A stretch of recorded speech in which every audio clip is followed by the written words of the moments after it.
बिस्मिल्लाहिर्रहमानिर्रहीम। तमाम तारीफ़ें उस रब्बुल इज़्ज़त के लिए जिसकी तरफ हम सबको लौट कर जाना है और जिसके हुजूर हम सबको एक दिन पेश किया जाएगा।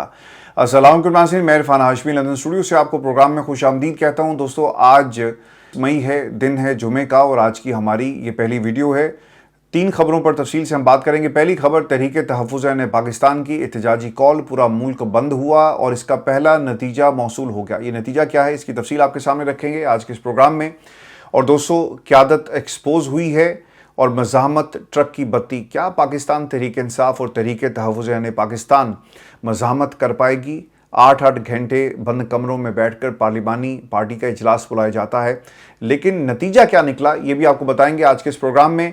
और गिलगित इलेक्शन, नलका, विकेट, टोपी, रंग बिरंगे निशान, 3 बरस गुजर गए, लेकिन पाकिस्तान के अंदर ताकतें अपने रवैयों को तब्दील क्यों नहीं करती? और इन 2.5-3 बरसों में पाकिस्तान की इस्टेब्लिशमेंट ने अभी भी इमरान खान की इस मज़ाहमत और उसूली मौक़िफ़ से क्या कुछ सीखा या कुछ नहीं सीखा, इससे भी पर्दा उठाएंगे आज के इस प्रोग्राम में।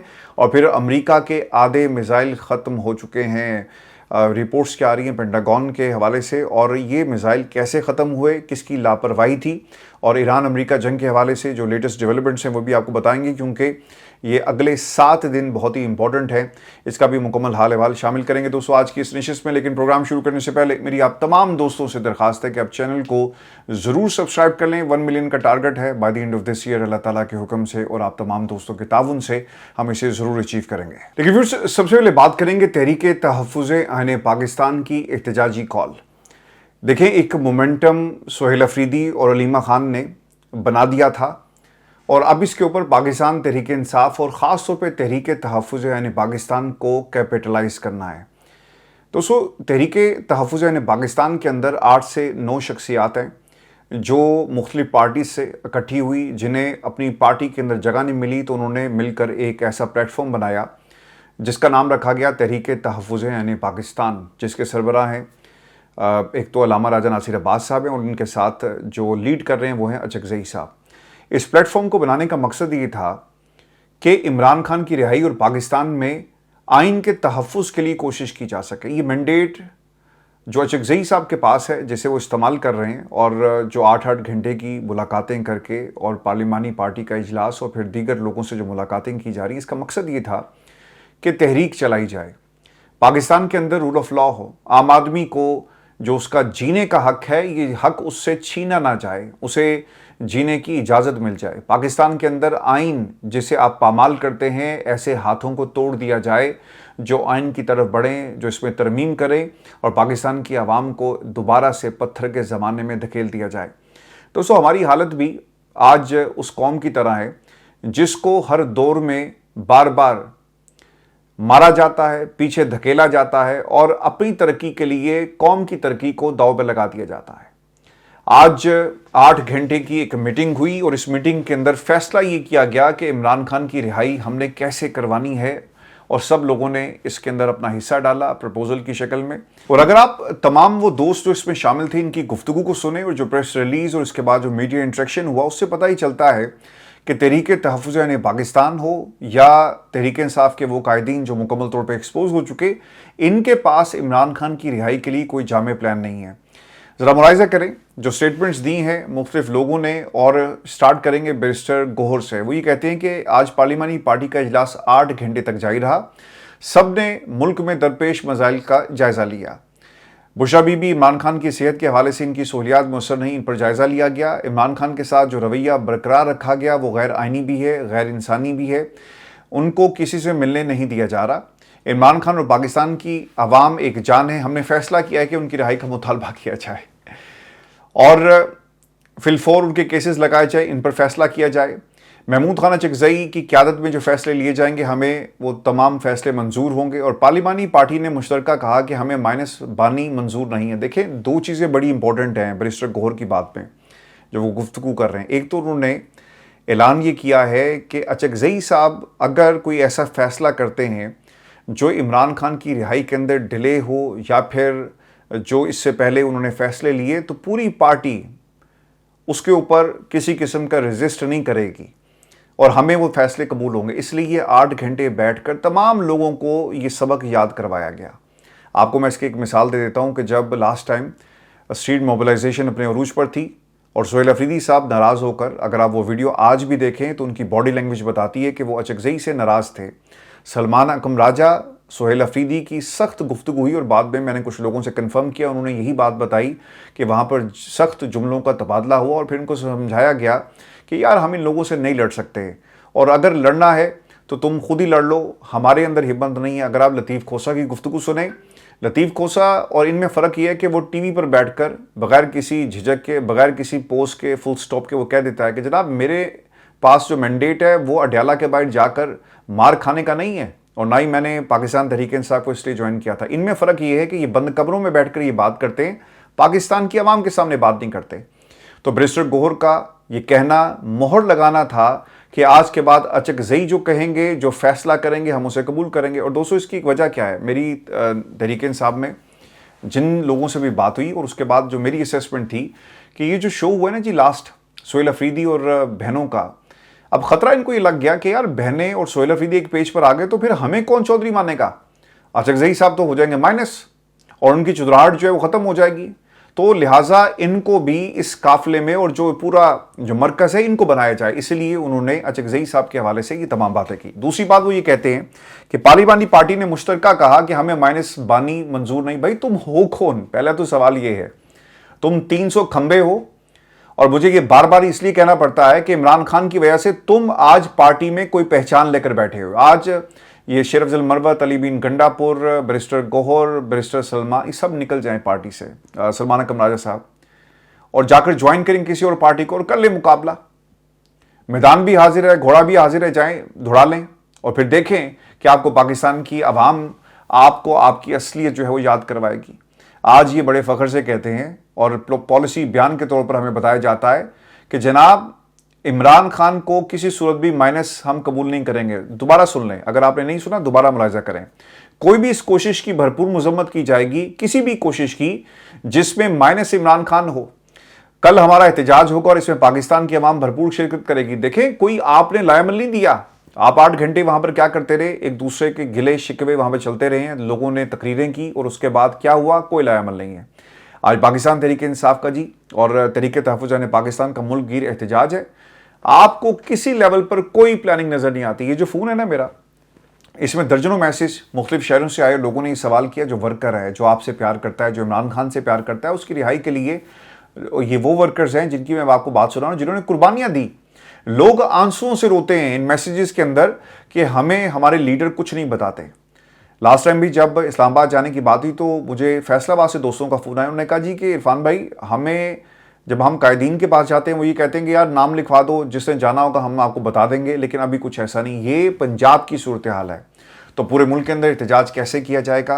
शट डाउन एहतजाज होगा, पहिया जाम हड़ताल होगी, रैलियां निकाली जाएंगी या फिर रैलियां निकाल कर अपने अपने इलाकों में फोटो सेशन करके आप घरों को चले जाएंगे? देखें, जब तक यूनानिमस फैसले नहीं होंगे एक प्लेटफॉर्म के ऊपर आकर पाकिस्तान तहरीक इंसाफ और ये कायदीन कुछ नहीं करेंगे इमरान खान की रिहाई में, आपको किसी किस्म की कोई कोशिश होती हुई नजर नहीं आएगी और ना ही ये कोशिशें इनका कोई नतीजा निकलेगा। ये सिर्फ और सिर्फ अचकज़ई साहब को जो मैंडेट देना था। मैं आज इस मौके पर ये तमाम बातें नहीं करना चाहता था, लेकिन आज मेरी जब पाकिस्तान तहरीक इंसाफ के दोस्तों से बात हुई, इस 8 घंटे की मुलाकात, ये जो गुफ्तगू करते रहे, तो उसके बाद पता चला कि दोस्तों ये ट्रक की बत्ती है और पूरी कौम को इन्होंने इसके पीछे लगाया हुआ है।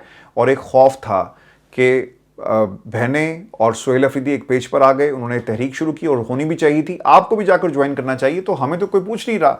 तो फिर उन्होंने कहा कि क्यों ना हम इस एक इजलास बुलाते हैं और उसमें फिर लोग अपनी अपनी बात करेंगे। मैं आपको ना एक कदम आगे लेकर जाऊंगा और वहां पर जब ये रॉन्ग नंबर्स की पहचान कैसे होती है, इनकी पहचान दोस्तों ये है कि वक्त के साथ साथ ना ये इनकी गुफ्तगू इनको मजीद एक्सपोज करती है। बैरिस्टर गौहर ने कहा, शेर अफजल मरवत का मामला आपके इल्म में है कि वो चला गया जी आईनी अदालत और उसने वहाँ पर जो तो जिहाद पेश की, रेफरेंसेस और आइन और कॉन्स्टिट्यूशन और दलाइल जो उसने अपनी प्रेयर में लिखे कि एक ऐसा शख्स जिसे सजा हो गई, जिसकी गैर आइनी हैसियत है, वो पाकिस्तान तहरीक इंसाफ के फैसले नहीं कर सकता, ये दलील था। अब आपको चाहिए ये था कि शेर अफजल मरवत का नाम लेते, लेकिन भाई साहब ने शेर अफजल का नाम नहीं लिया। वो क्या कहते हैं? वो ये कहते हैं जी कि एक साजिश की जा रही है जिसकी हम मजम्मत करते हैं। वज़ीर आला सोहेल अफरीदी इमरान खान की मर्जी से बने हैं, ये फैसला रिवर्स नहीं होगा। अली मीन ने भी वजाहत दे दी और मैं उन्हें खराज तहसीन पेश करता हूँ। यार तुम हो कौन? तुम्हारी हैसियत क्या है? कि तुम खराज तहसीन पेश करोगे अलीम इन गंडापुर को, लेकिन तुम खराज तहसीन उन बहनों को पेश नहीं करोगे, उनके साथ नहीं खड़े होगे जो हर मंगल को ये उम्मीद लेकर अडयाला के बाहर जाकर खड़ी होती हैं कि आज शायद किसी के दिल में रहम आ जाए और दरवाजे खुल जाएं। साजिश कौन कर रहा है मेरे भाई? साजिश आप लोग कर रहे हैं। और आपने क्यों शेर अफजल मरवत का नाम नहीं लिया? क्यों नहीं कहा कि हाँ शेर अफजल मरवत जो है वो साजिश कर रहा है? आपने कहा जी कि ये साजिश की जा रही। कौन साजिश कर रहा है? शेर अफजल मरवत का नाम क्यों नहीं लेते? कहोगे साजिश कर रहा है। पाकिस्तान तहरीक इंसाफ ने जी, इन लोगों ने ना इमरान खान की जमात के ऊपर कब्जा करने का प्लान बनाया हुआ है। ये इसी तरह आप पूरी कौम को ट्रक की बत्ती के पीछे लगाएंगे। देखें, इतनी ज़बरदस्त अपॉर्चुनिटी आपके पास मौजूद है और 2 दिन गुजरे, मंगल का पूरा शो आपके सामने था और सुहेल अफरीदी की इस पूरी काविश और बहनों का ये डट के खड़ा होना, इन्होंने इसके ऊपर पानी कैसे फेरा, आज आप शाम को देख लीजिएगा जो रिपोर्ट्स आ रही हैं कि कोई हिकमत अमली नहीं थी। जो लोग शेर अफजल मरवत को आईना नहीं दिखा सकते, उन्होंने इमरान खान की रिहाई के लिए क्या करना है। मैं बहुत सख्त अल्फाज आप तमाम दोस्तों के सामने रख रहा हूं, लेकिन हकीकत मेरे दोस्तों यही है, यही हकीकत है इन रॉन्ग नंबर्स की, और यही इमरान खान के साथ कर रहे हैं। अब आपको मैं एक और शख्स की जो हकीकत है वो आपके सामने रखता हूं। वो क्या है?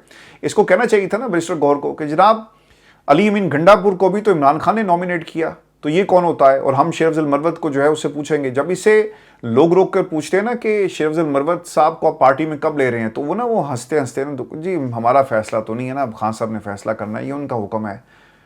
अली अमीन गंडापुर और दूसरी तरफ शेर अफजल मरवत, ये अपने आप को रेलिवेंट रखने के लिए पाकिस्तान में। अली अमीन गंडापुर को चाहिए था कि वो सुहेल अफरीदी के साथ चलता, वो आज की मीटिंग में आकर बैठता, वो तहरीक तहफ़्फ़ुज़ पाकिस्तान के प्लेटफॉर्म से कोई स्टेटमेंट ही दे दो यार। लेकिन ये भी नहीं। मैं अब आपको ना एक और रॉन्ग नंबर, और इनका पीछा नहीं छोड़ेंगे, इनकी इसी तरह शनाख्त परेड अवाम के सामने हम करवाते रहेंगे ताकि कौम को याद रहे कि ये इमरान खान के साथ कितना बड़ा धोखा कर रहे हैं। एक और जी, अली मोहम्मद खान साहब, जुल्फ़ों वाली सरकार और इनकी जुल्फ़ें सलामत रहें, इन्होंने एक ऐसी तकरीर क्या की, ये लाइबिलिटी बन गए और उस तकरीर को आज तक ये बेच रहे हैं कि जब कोई ईवान के अंदर मौजूद नहीं था तो अली मोहम्मद खान साहब जो हैं वो तकरीर कर रहे थे इमरान खान की बड़ाइयाँ और इमरान खान के हवाले से और पाकिस्तान में जमहूरियत। उस वक्त ना वो तकरीर बड़ी अच्छी लगती थी, लेकिन आज ना वो तकरीर हमें जहर लग रही है, क्योंकि उस एक तकरीर को इन्होंने भरपूर तरीके से इस्तेमाल किया, लेकिन ये भी कॉम्प्रोमाइज़ हो गई। ज़रा सुने इनकी गुफ्तगू, ये खुद एक्सपोज हो रहे हैं, इनके खिलाफ सबूत लाने की जरूरत नहीं, इनकी स्टेटमेंट ही काफ़ी है इनको एक्सपोज करने के लिए। क्या कहते हैं? मैंने इससे पहले इतनी लंबी मीटिंग नहीं देखी, इस वक्त बड़ी संजीदगी के साथ एक मीटिंग चल रही है। इमरान खान बुशरा बीबी की रिहाई के हवाले से क्या लाएमल बनाया जाएगा, इस पर बात हो रही है। ये निज़ाम तहरीक इंसाफ को पार्लिमान के अंदर नहीं देखना चाहता।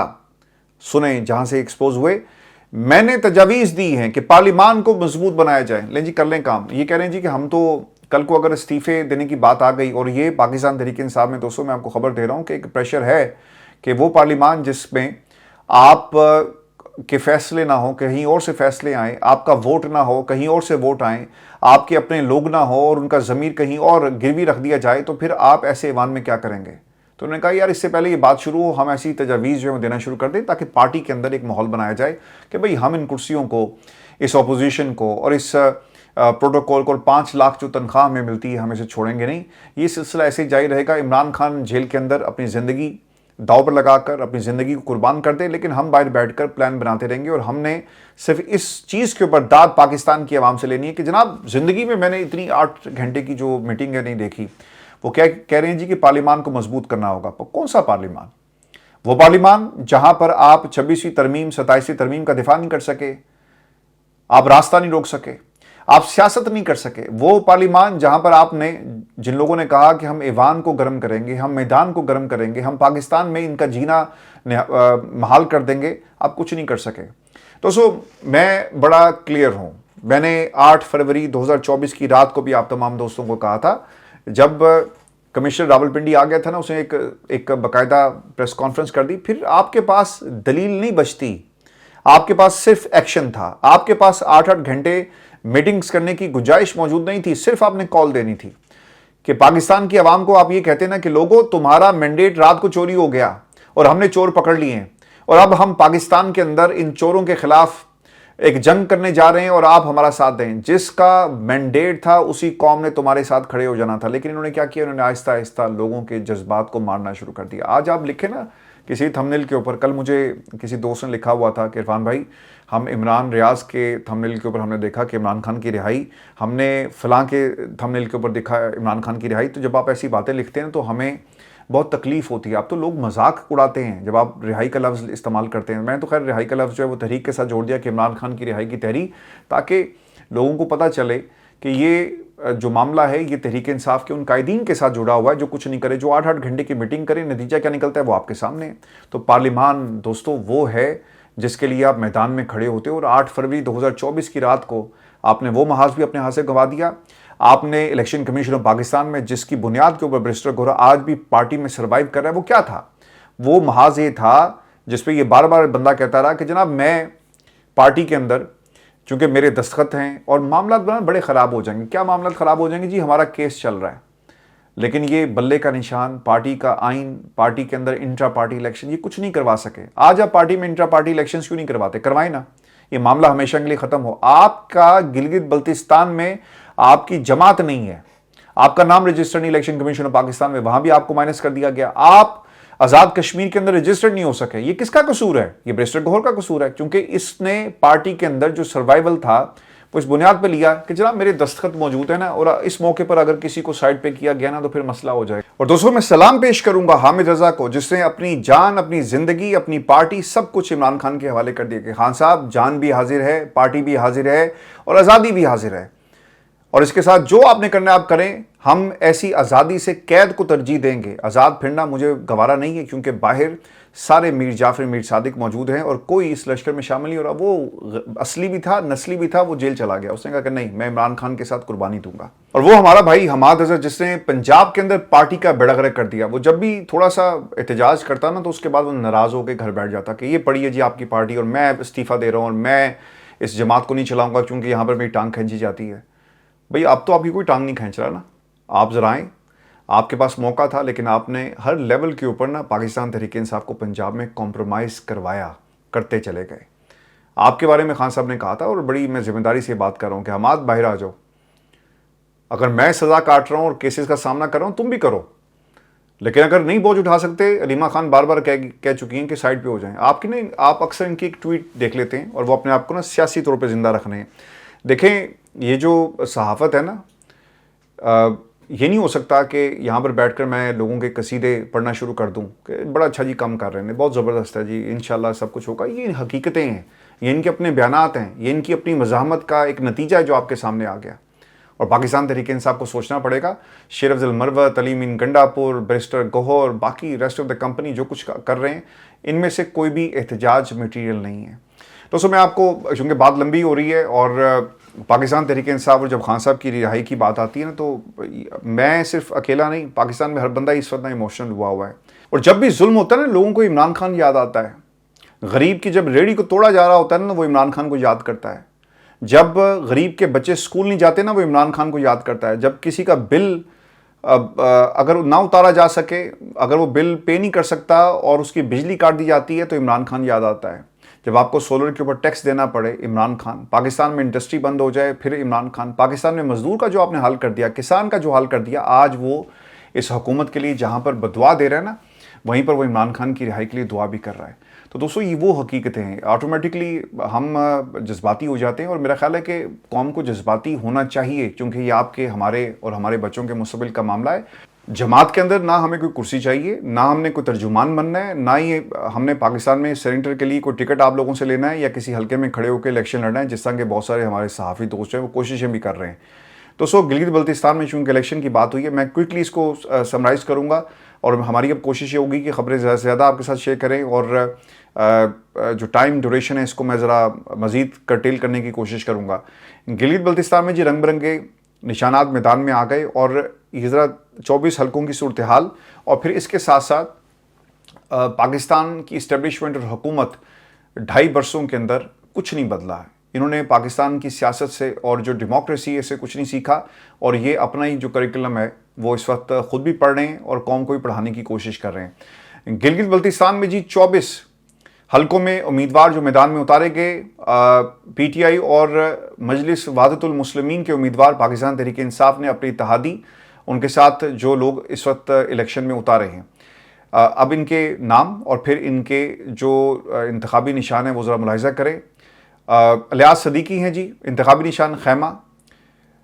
अतीक पीरज़ादा ट्रांसफार्मर, सुहेल अब्बास शांटी टॉपी, मीनार, जुल्फ़कार अली, रियाज अकबर खैमा, क्रिकेट विकेट, इंतखाबी निशान खैमा खैमा, क्रिकेट विकेट, नलका, मेडल, शानी टॉपी, क्रिकेट विकेट, चारपाई, ताला, चिमटा, नलका, ये जी हमारे मुल्क के इंतखाबात हैं और ये रंग बिरंगे निशानात हैं। कोई बात नहीं, पाकिस्तान की अवाम इनके निशानात भी ढूंढ ढूंढ कर इनके ऊपर ज़रूर मोहर लगाएगी। लेकिन दोस्तों, पाकिस्तान में इस्टेब्लिशमेंट ने और इस हुकूमत ने कुछ नहीं सीखा अपनी नाकामियों से, और जो काम आपने 2.5 बरस पहले यानी 8 फरवरी 2024 को पाकिस्तान में जनरल इलेक्शन में किया, वही काम अब गिलगित बल्तिस्तान में होने जा रहा है। अच्छा, यहाँ के ना इलेक्शन थोड़े से फ़र्क होते हैं।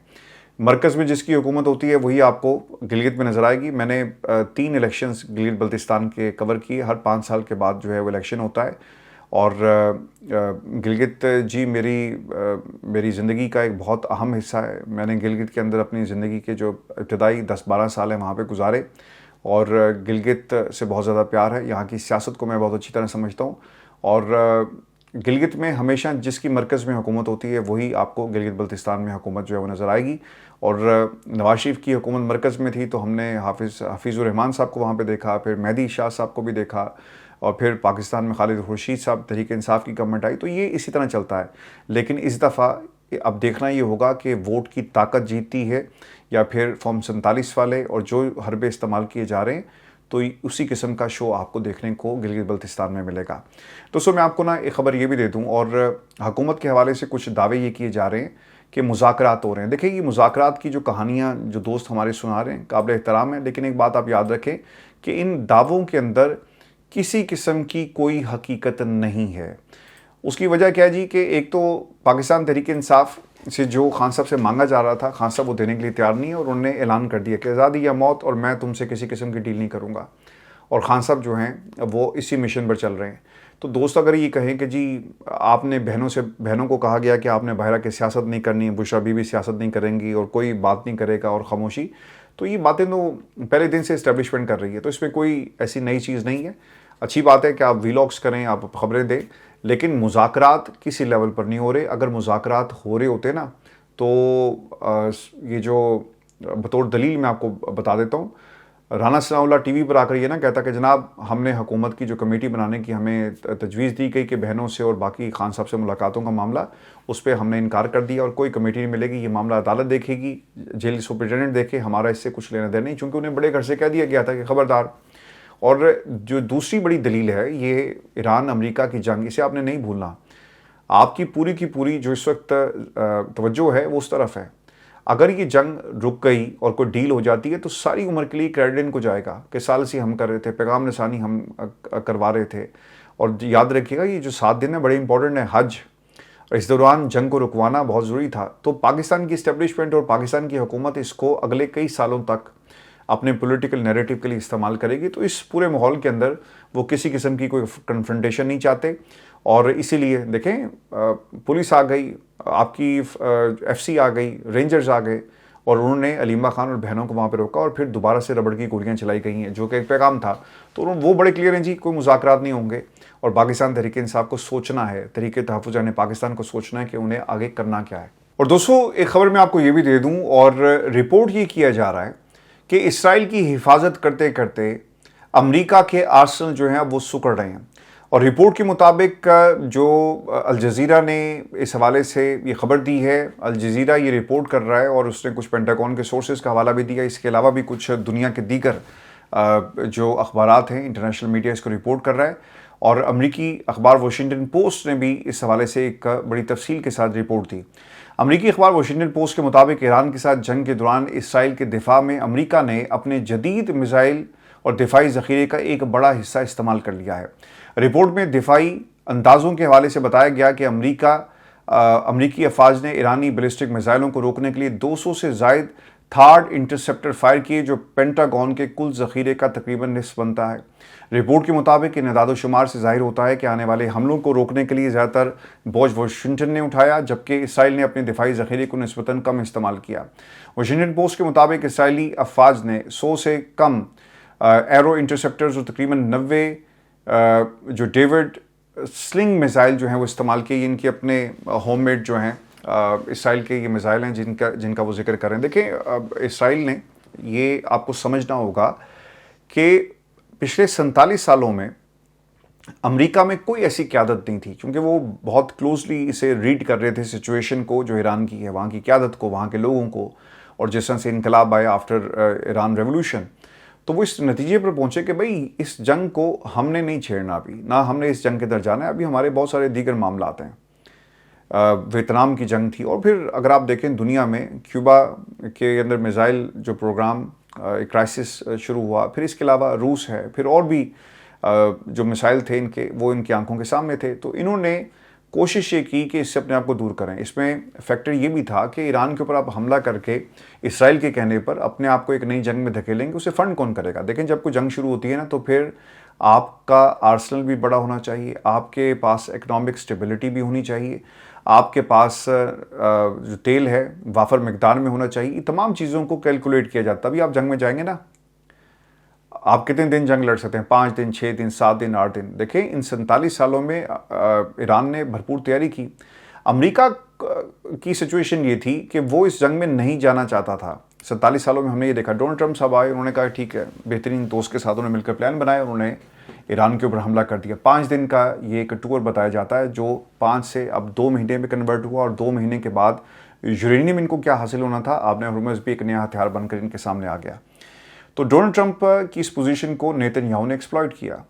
नेतन्याहू का ख्याल ये था कि यार, अगर डोनाल्ड ट्रंप मेरे साथ इतना ही सच्चा है और इतना ही सगा मेरा बन गया, तो क्यों ना हम इसको भरपूर तरीके से इस्तेमाल करें। देखें, 2 दिन पहले इनकी हीटेड डिबेट हुई है, एक्सेस ने इसको रिपोर्ट किया है, और बताया भी जाता है कि सख्त जुमलों का तबादला किया गया, और 3 सोर्सेज ने ये कोट किया, यानी 3 सोर्सेज ये कंफर्म कर रहे हैं कि नेतन्याहू और डोनाल्ड ट्रंप में सख्त जुमलों का तबादला और हार्श लफ्ज़ इस्तेमाल किए गए, जो इस बात का एक बहुत बड़ा सबूत है कि डोनाल्ड ट्रंप इस जंग में नहीं जाना चाहता था। वो गया और जल्दी निकलना चाहता है, अब उसे निकलने का मौका नहीं मिल रहा, और दूसरी तरफ इसराइल इनको इस्तेमाल करना चाहता है। कैसे, वो मैं आपको बता देता हूँ। इसराइल ये समझता है कि हमारे पास ये आखिरी मौका है, ग्रेटर इसराइल, और हमें बाद में मौका नहीं मिलेगा।